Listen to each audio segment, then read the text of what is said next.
El acceso a la vivienda se ha consolidado como el principal problema para los españoles, según el CIS, por encima de otras preocupaciones como el empleo o la corrupción. En la provincia de Alicante, la situación refleja un importante desajuste estructural que exige una respuesta urgente y coordinada. Con este contexto, el Colegio de Economistas de Alicante ha celebrado la jornada Alquiler de Vivienda, Ocupación Ilegal y Vivienda Social y Asequible, inaugurada por su decano Francisco Menargues y moderada por el economista Francisco Navajas.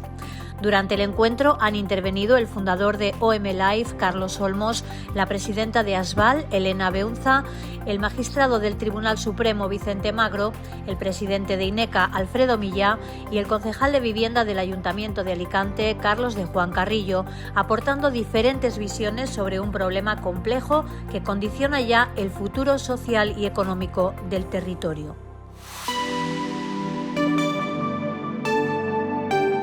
Sabemos perfectamente, por así decirlo, un diagnóstico y tenemos presente una serie de factores o de variables, como vemos aquí, que yo pondría el hincapié en uno de ellos y es en, finalmente, el resultado del problema entre oferta y demanda. Ese equilibrio de oferta y demanda, que puede ser modulado por otra serie de variables, es el que finalmente nos aboca a una subida de precios exponencial. Nosotros, desde lo que son los municipios, tenemos una libertad o tenemos un margen de maniobra limitado. Como bien saben ustedes, las competencias principales en vivienda están delegadas en comunidades autónomas y luego está el Estado, que tiene que, como paraguas principal y como ejemplo a seguir, tiene que marcar unas directrices, y los municipios tenemos unas capacidades muy limitadas para maniobrar en cuanto al tema, en cuanto a las soluciones y las propuestas de vivienda. Como decía en un principio, tiene que pasar por una parte urbanística, movilizar suelo, generar estabilidad y generar confianza normativa. Hay una serie también de factores, como es, por ejemplo, el de la agilidad administrativa. Es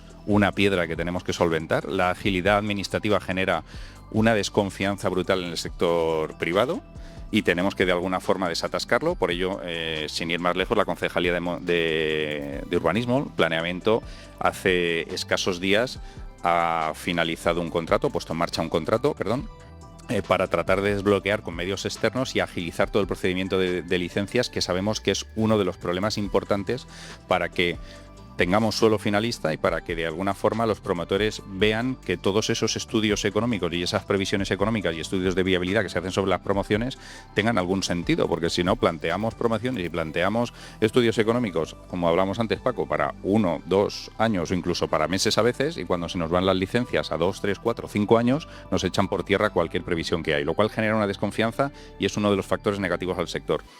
Y otro problema que también Alicante tiene puesto en marcha es todo el movimiento del Plan General Estructural, que será culminado en breve para ya trabajar sobre los pormenorizados, y eso va a abrir posibilidades de suelo. Hemos hecho diferentes exposiciones y ha habido una serie de mesas donde se ha trabajado y se ha podido ver todo el suelo que va a mover Alicante a nivel industrial, a nivel residencial, a nivel dotacional, el cual ya abre una previsión y genera confianza, entiendo, tanto en el sector privado como en, por así decir, la ciudadanía. La ciudadanía también tiene que ver ese movimiento por parte de las administraciones. El parque móvil, el parque social, el parque de vivienda, a nivel nacional sabemos que es escaso. No tenemos una tradición en España de tener un parque amplio en comparación con otras ciudades europeas. Mentalmente, históricamente, culturalmente en España hemos tendido quizá más hacia un concepto de propiedad de vivienda y todo por así decir, hemos apostado mayoritariamente por tener vivienda en propiedad, y el parque alquiler, parque social de vivienda, ha sido una opción minoritaria. Esto ha dado lugar ahora que cuando nos encontramos con un problema genérico de acceso a la vivienda, los organismos oficiales no tenemos recursos suficientes para atender la cantidad de sector vulnerable que viene a reclamar vivienda.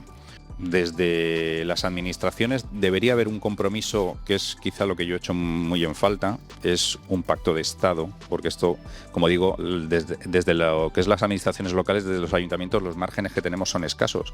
Los presupuestos, huelga decir que son finitos, pero es que además, si tenemos un margen de ahorro con remanentes y con dinero disponible, la ley no nos permite utilizarlo, y por tanto se producen situaciones a veces que son muy difíciles de explicar a la ciudadanía. Es decir, ¿cómo tiene usted, por parte de luego de la oposición, es lo que te utilizan en contra siempre para echártelo en cara? Es decir, usted tiene dinero que no se ha gastado y no hace esto.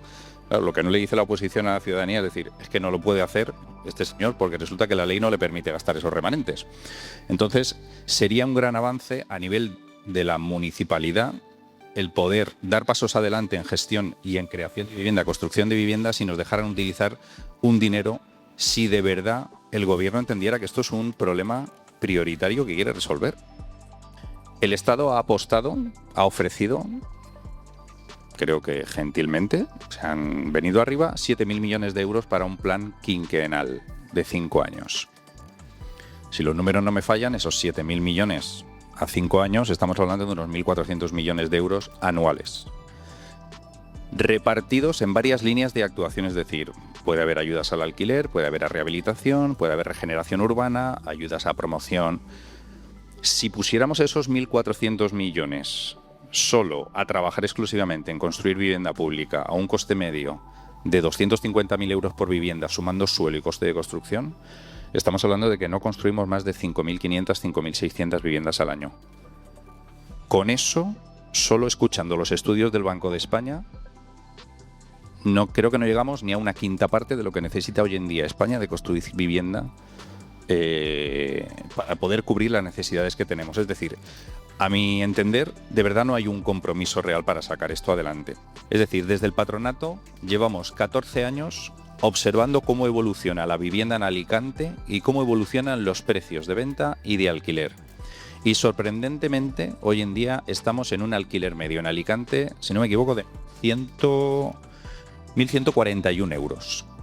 Es decir, hablando aquí en Petit Comité, pues una barbaridad. Si el alquiler medio está en 1.141 euros y son datos que nos ofrecen el análisis que realizan, porque además nosotros lo tenemos desglosado por, como decía Maite, por zonas y por barrios. Se hacen análisis y se puede ver incluso en qué zonas de Alicante tenemos la mayor tensión. Pero la media estándar, estar en 1.141 euros es una salvajada, sabiendo cómo están los sueldos y sabiendo cómo está el nivel de vida. Eso nos permite, de alguna forma, plantear estrategias más o menos agresivas. En el caso de las promociones sociales del Ayuntamiento de Alicante del Patronato, en este mapa, que no sé si se verá más o menos bien, esto corresponde a promociones de bloques enteras que están relativamente diseminadas, pero aquí en el siguiente mapa van a poder ver el resto de viviendas, de diseminado de viviendas que tiene el Ayuntamiento de Alicante, el Patronato, para alquiler social. Esto es alquiler social, no es alquiler asequible. No están distribuidas así, aunque hay, si se fijan, están muy concentradas en determinados barrios, voy a decir, pues eso, con capacidad media-baja a nivel económica, pero es completamente necesario tener un parque de vivienda diseminado. No podemos tratar de buscar una concentración de vivienda social en determinados barrios en concreto, porque estaríamos condenados a una serie de guetos que luego nos provocarían una serie de problemas sociales increíbles, los cuales ya, tratando de evitarlos, aún así aparecen, son inevitables. Desde la administración pública se pone en relieve y además se palpa, si me permitís la expresión, el carácter social de la vivienda, y solo desde puntos como estos, como el Patronato de la Vivienda, se es de entender la necesidad y el papel social que hace la vivienda en nuestra sociedad. El patronato además tiene una función importantísima a nivel de mediación y a nivel de acompañamiento. El papel del patronato no se ciñe a alquilar una vivienda. Toma, aquí tiene usted las llaves. No. El patronato hace un seguimiento de esas personas, hace un tratamiento específico para ver que esas condiciones sociales que rodean a la vivienda también van acorde a las necesidades. Y es la única forma de detectar los problemas con tiempo y de diseñar estrategias a corto y medio plazo para solucionar el problema a nivel social.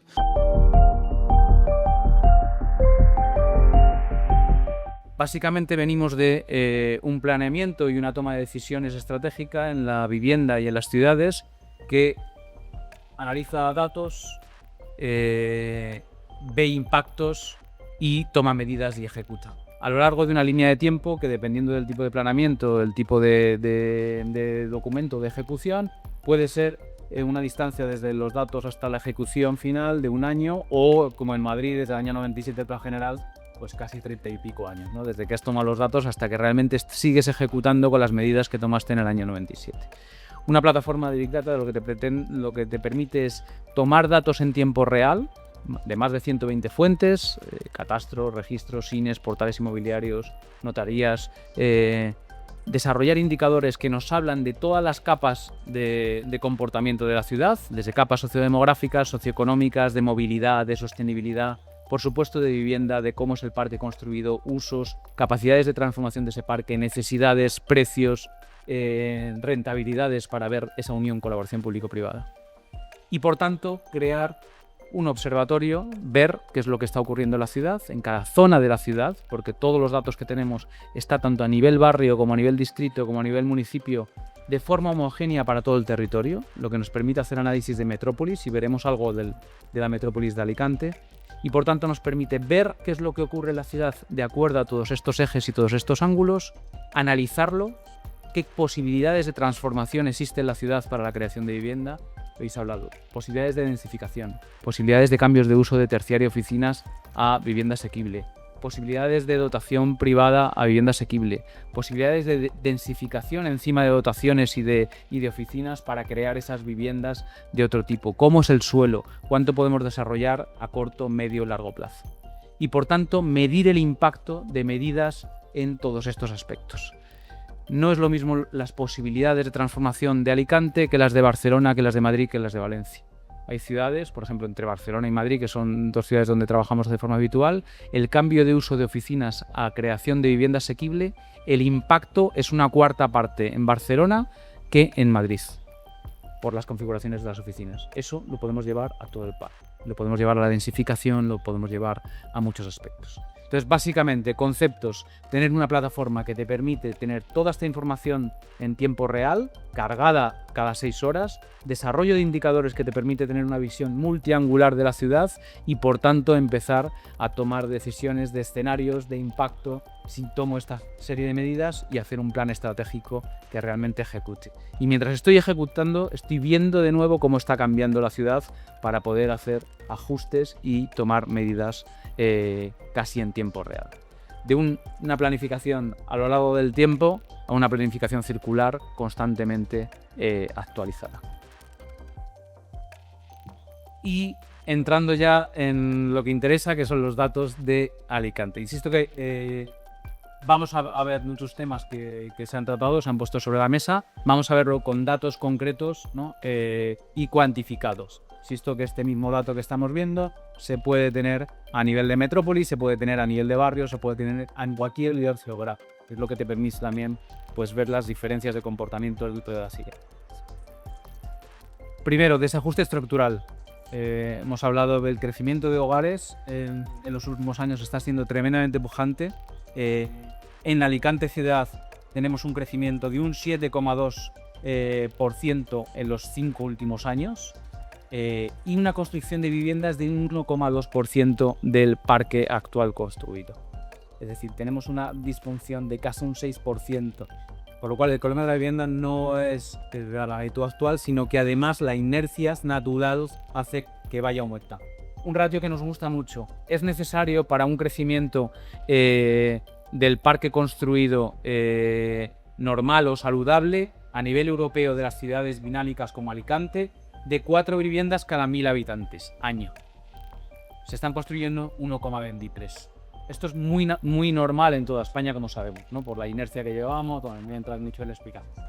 Y tenemos al mismo tiempo Elche, con datos tremendamente parecidos. Iremos saltando a Elche, iremos saltando a San Juan, porque entendemos que el análisis de una ciudad como Alicante tiene que ser también metropolitana. Metropolitana porque hay potencialidades de creación y de transformación en ciertas partes de la metrópolis que no existen en otras y hay obviamente una relación tremendamente natural entre muchos de estos municipios con la ciudad. Por tanto, conclusión, insisto, estamos construyendo casi 4 veces menos de lo que deberíamos y tenemos un salto de crecimiento de hogares de anualmente más o menos un 1,5% respecto a un 1,25% de creación de hogares, ¿no? Es decir, que esa disfunción es el déficit que acumulamos cada año. ¿Qué pasa?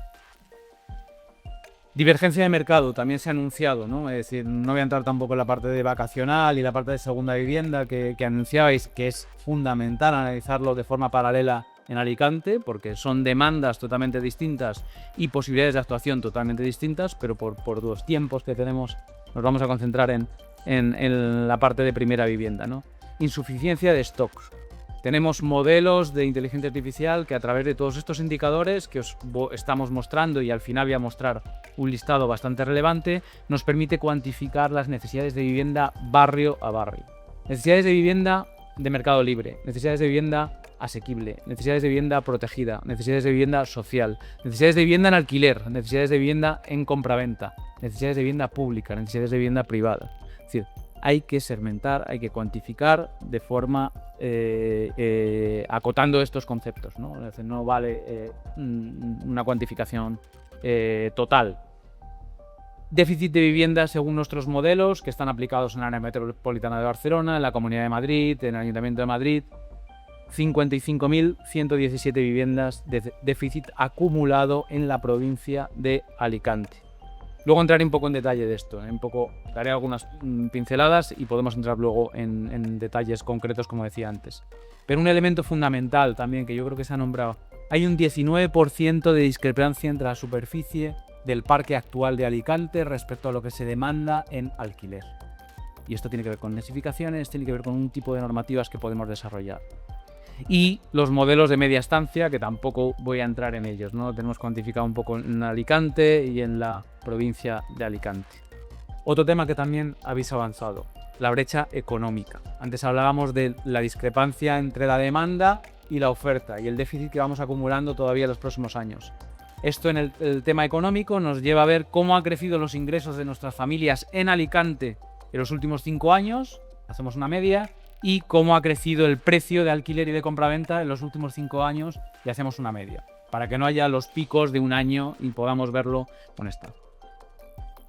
Crecimiento de ingresos en Alicante ciudad, un 4,1% anual, en los últimos 5 años, anualizado.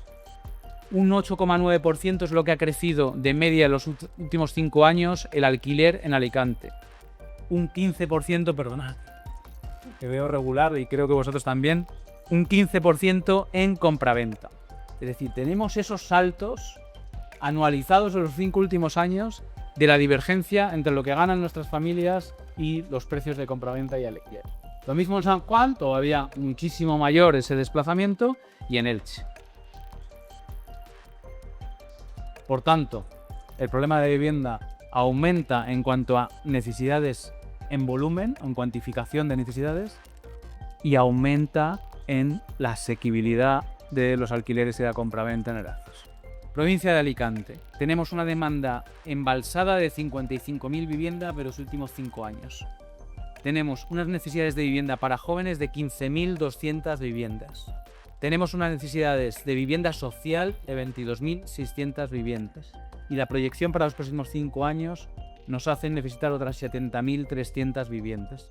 Además debemos intervenir en 44.000 viviendas para que el precio que tienen sea mucho más asequible, porque no es accesible para las familias que viven.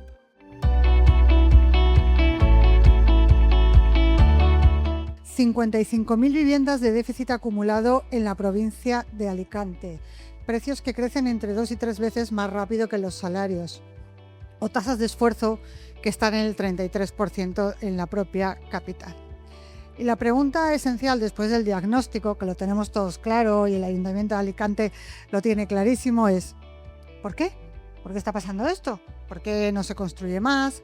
¿Por qué no hay más oferta en alquiler? ¿Por qué los propietarios están saliendo del mercado?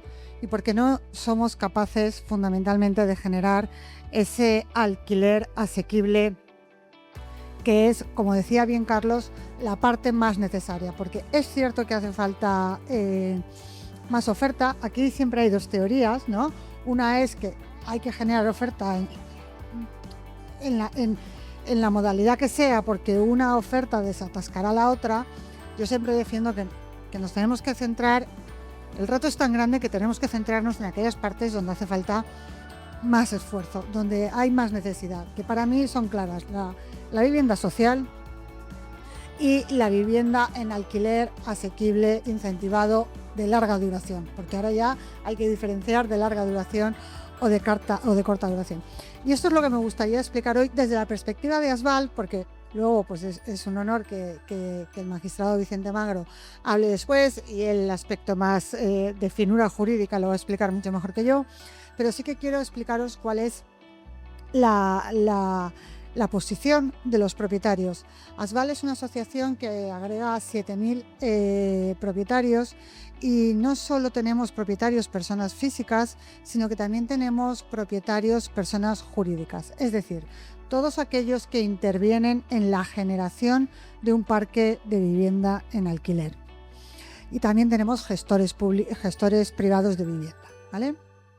¿Cuál es el problema de fondo? El problema de fondo, como en todos los aspectos, son varios, pero a mí me gustaría empezar hablando de la Ley de Vivienda y sus efectos rurales, ¿vale? La Ley por el Derecho a la Vivienda de 2023, la que yo tuve una participación, se presentó en un momento como la solución. La idea original de esta ley era poder incentivar esa vivienda asequible incentivada, ¿vale? ¿Qué ocurrió? Pues que se introdujeron a última hora dos elementos que han sido completamente distorsionadores de la propia voluntad primigenia de la ley, que son la modificación de los temas de ocupación, la protección de la propiedad, y por otro lado la regulación de las zonas de mercado tensionado, que ha tenido un efecto perverso en esta, no ya digo generación de oferta de vivienda en alquiler, sino en el mantenimiento de la oferta existente, porque se han generado prórrogas forzosas de contratos, dudosas, restricciones al desahucio. Los propietarios, como consecuencia de estas actuaciones, como bien ha explicado el concejal, sacan sus viviendas del mercado. Y las viviendas no desaparecen. Las viviendas, ¿dónde se han ido? Pues las viviendas se han ido al alquiler turístico, al alquiler de temporada, o se han ido a la compraventa. Es un proceso que actualmente va a tener un impacto muy importante, que se conoce como privatización, y es que grandes parques de vivienda, o sea, grandes promociones de vivienda que se empezaron a generar con el objeto de destinarlas al alquiler, es lo que el sector conoce como el Build to Rent, se están comprando, pero se están comprando para realizar la división horizontal y venderlas de manera individual, con lo cual seguimos agravando el problema. Muy brevemente sí que me quiero referir a la ocupación ilegal. La ocupación ilegal no es una anécdota. A mí, cuando me preguntan como presidenta de ASBAL, sí, pero ¿cuál es realmente el número de ocupaciones ilegales? Es que esa no es la cuestión, ¿cuál es el número? La cuestión es el impacto que tiene en el propietario. Y es un riesgo hoy en día que cada propietario evalúa antes de poner su vivienda en alquiler. Y cuando hace esa evaluación, pues la respuesta suele ser negativa en la mayoría de los casos. Nosotros hacemos una encuesta a nuestros asociados anualmente, y este año hemos tenido una participación que nunca habíamos conseguido en la encuesta, y os puedo dar algunas cifras. Respecto de la figura de la compensación de las ayudas a los propietarios, que sabéis que son esas ayudas que se establecieron para los casos en los que no se permitía producir el desahucio, en un primer lugar por la guerra de Ucrania, en un segundo lugar no se sabe por qué, y en un tercer lugar ya no se sabe por qué. Y finalmente se intentó que fuera ahora por la guerra de Irán, cuando ningún país europeo ha establecido restricciones a la propiedad por esta causa. Se ha intervenido y se han establecido cuestiones relativas a la energía, pero en ningún caso relativas a la vivienda. Cuando se estableció estas restricciones, como sabéis, esto legalmente no se puede hacer si no se... ¡Ay, mira qué bien lleva! Si no se establecen ayudas, compensaciones a los propietarios. Pues bien, de estas compensaciones, en la encuesta que hicimos a nuestros propietarios, el 79,3% o no les han contestado o han sido denegadas. Tan solo el 10,3% cobró la compensación en su totalidad y el 6,9% cobró parcialmente. En Barcelona llevan un año de retraso en el pago. Y hay otras comunidades autónomas que tienen reconocidos importes, a lo mejor por valor de 1 millón de euros en compensaciones, pero como el Estado no les ha permitido ampliar este presupuesto, se encuentran con que de momento no son capaces de afrontar el pago. Y esta es la situación, de la propiedad. Y esta es la razón por la que nos encontramos con un parque de vivienda en alquiler cada vez más restrictivo. Una de las razones, porque otra razón fundamental es lo que nosotros llamamos el falso debate que se ha ido generando de propietario contra inquilino. Se ha conseguido instalar un relato que es que el propietario es el problema y que el inquilino es la víctima. Y ahí nos hemos estado moviendo durante los últimos años. Os digo que en Asval es un fiel reflejo la asociación de lo que ocurre en el mercado del alquiler en España. El 85%, yo diría que en España todavía hay más pequeño propietario, pero en Asval el 85% son propietarios particulares. El asociado tipo nuestro tiene entre 1 y 4 viviendas. Yo os digo una cosa, y esto yo creo que nadie lo puede negar, sin propietarios con seguridad jurídica no hay oferta. Y sin oferta no hay acceso y por lo tanto el inquilino, y especialmente el más vulnerable, queda expulsado inmediatamente del mercado de alquiler. Del mercado de alquiler de viviendas de larga duración. ¿Dónde están estas familias? ¿Dónde están viviendo? ¿Qué está ocurriendo? A mí me gustaría también que se hiciera especial atención en el ámbito regulatorio que corresponde, que es la Administración General del Estado, por supuesto, en el tema del alquiler de habitaciones. Tenemos muchas familias en España viviendo en habitaciones. Y esto es una situación que no nos podemos permitir como país porque es una vergüenza. ¿Qué es necesario para equilibrar la oferta y la demanda? Lo hemos dicho todos, pero lo voy a repetir porque parece que hay que repetirlo muchas veces. Una seguridad jurídica real, con un procedimiento de desahucio ágil, recuperando la vivienda en un plazo razonable. Esto es una condición básica para que el mercado funcione. Y si el mercado no funciona, rompemos la situación, especialmente, como he dicho, de los más vulnerables. Una compensación efectiva a los propietarios. ¿Tú quieres restringir la propiedad? Lo primero, y esto nunca ha estado en duda en nuestro país, y ahora parece que tengamos que ponerlo en duda, con la compensación correspondiente. En tercer lugar, unos incentivos fiscales que promuevan esta actuación. Tenemos uno de los sistemas fiscales en nuestro país más cargados sobre la propiedad de la vivienda residencial. No a los controles de precios. Los controles de precios se han demostrado claramente que han sido altamente nocivos en aquellas zonas en las que se han establecido. Y finalmente, una colaboración público-privada, porque 163.000 viviendas en la provincia de Alicante es imposible que las haga el sector público. Para acabar, una frase: no habrá mercado de alquiler sin propietarios, no habrá propietarios sin seguridad jurídica y no habrá una vivienda asequible sin un sector privado que confíe en las reglas del juego. Muchas gracias. Hay algunas cosas que se han comentado y que yo voy a pasar por encima, y hay otra que creo que hay que enfatizar mucho cuál es el problema social que está generando esta circunstancia por la que estamos pasando, que yo creo que realmente todavía no hay una verdadera percepción de lo que va a suponer, porque no está suponiendo nada comparado con lo que va a ser. Aquí estamos viendo, lo estaba presentando Carlos Olmos, que por cierto enhorabuena porque ha sido una presentación muy brillante y muy llena de datos, y bueno, también el concejal y Elena, ¿no? Concejal Carlos, y creo que ahí se ha podido esbozar lo que hay. Estamos en un problema que ahora está empezando a ser acuciante, pero que es acumulativo, o sea, cada vez va a ir a más. Esto está generando un componente no solamente de acceso a la vivienda, sino una desafección política y respecto a la administración, que va a generar, yo estimo que va a generar unos problemas y unas movilizaciones sociales que pueden ser incluso superiores o por lo menos iguales a las que se vivieron después de la crisis inmobiliaria, ¿no? Aquí yo creo que, por hacer un poco un análisis, estamos hablando de la provincia de Alicante, ¿eh? Bueno, va y viene. Estamos hablando fundamentalmente de la provincia de Alicante. Aquí cuando decimos Alicante estamos tomando la provincia, ¿no? El precio medio de la vivienda de Alicante son 200.000 euros. Ahí es un precio medio general porque hay viviendas de 30.000 a 500.000. No es una cifra representativa, pero aún así lo que sí que es representativo es el incremento anual, que estamos viendo que es un 9%. Hemos visto también otras cifras, pero bueno, aquí estamos tratando de la provincia, ¿no?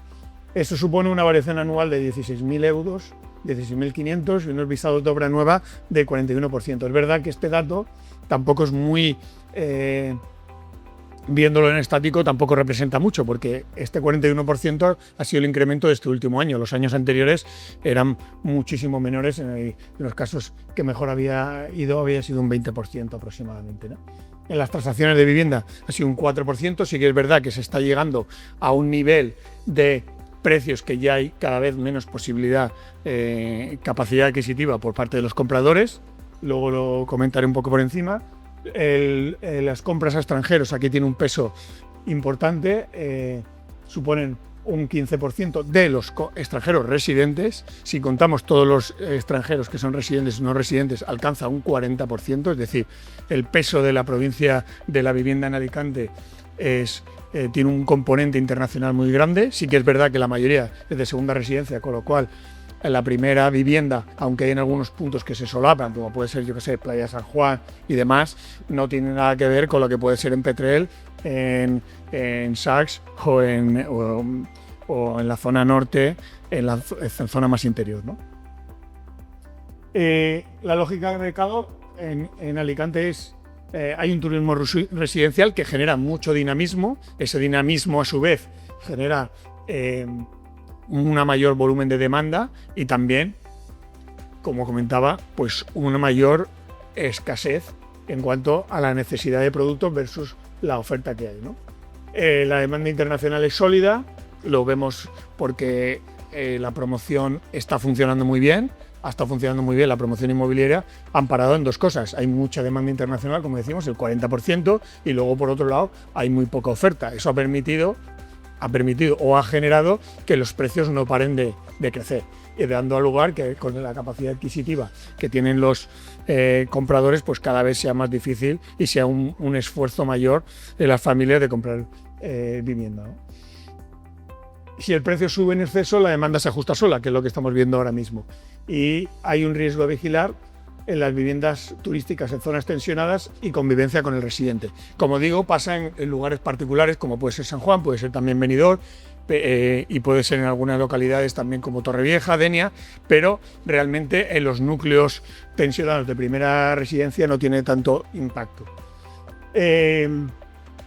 Hay, como decía, un problema social estructural, sobre todo en la primera vivienda, un acceso bloqueado para la aprobación local, pues precios que convergen con la media nacional, y los salarios alicantinos están un 14% por debajo. Eso es un tema que desde INECA estamos resaltando muchísimo. El hecho de ser una economía de servicios, sobre todo muy basada en la hostelería y demás, está generando que la productividad sea baja y, por lo tanto, el precio, digamos, el sueldo medio por renta es bajo, y la necesidad de el esfuerzo por adquirir una residencia es muchísimo mayor. Como decía también, la oferta está muy por debajo de la demanda.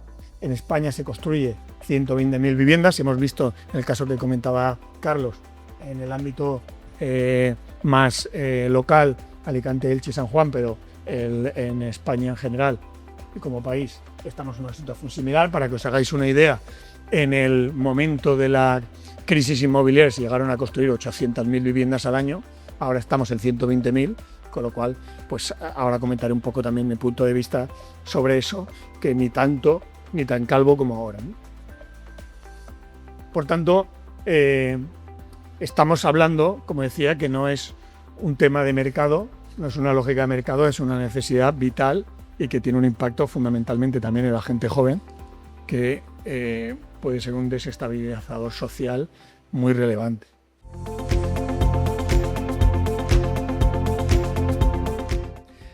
La policía ahora mismo tiene pánico para adoptar medidas de expulsión de ocupas en los inmuebles. ¿Y por qué?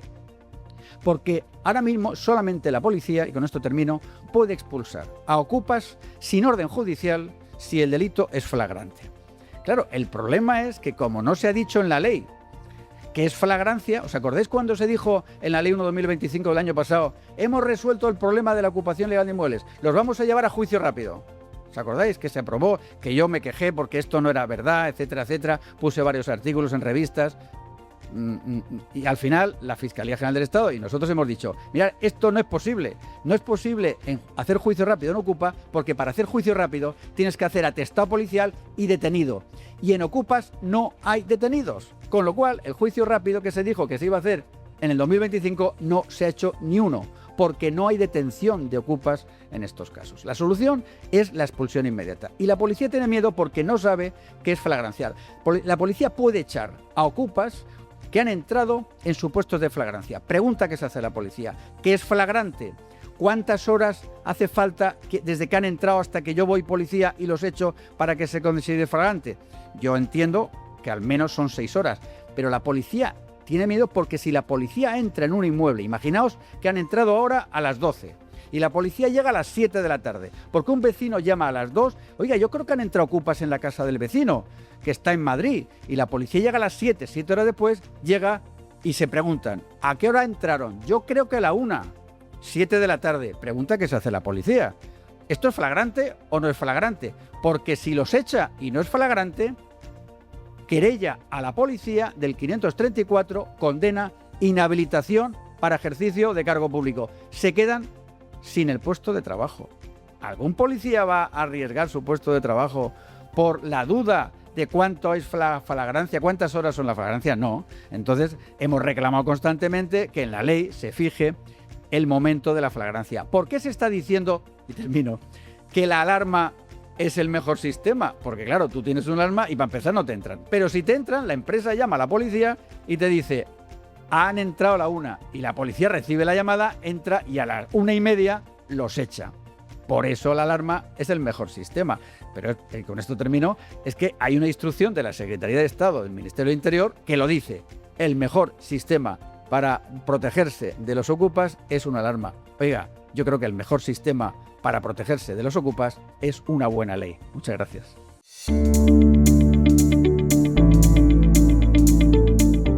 Llegamos al final de la jornada, una jornada que sin duda ha puesto de relieve la complejidad y la relevancia del reto que tenemos ante nosotros en materia de vivienda.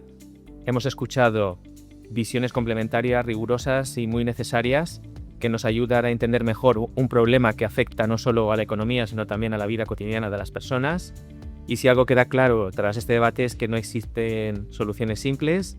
La vivienda exige equilibrio entre oferta y demanda, entre protección social y seguridad jurídica, entre intervención pública y colaboración con el sector privado, y exige sobre todo continuidad en las políticas y cooperación entre administraciones e instituciones. Creo que es una de las cosas que más se ha resaltado aquí en el debate. Desde el Colegio de Economistas de Alicante reiteramos nuestro compromiso en seguir aportando análisis, datos y espacios de reflexión que contribuyan a mejorar la toma de decisiones en asuntos clave como el que nos ocupa hoy, y simplemente agradecer de nuevo y muy sinceramente a nuestros ponentes su generosidad por estar con nosotros, por habernos dedicado su tiempo, al moderador por su excelente conducción de la jornada, y a todos ustedes por haber estado con nosotros. Muchísimas gracias.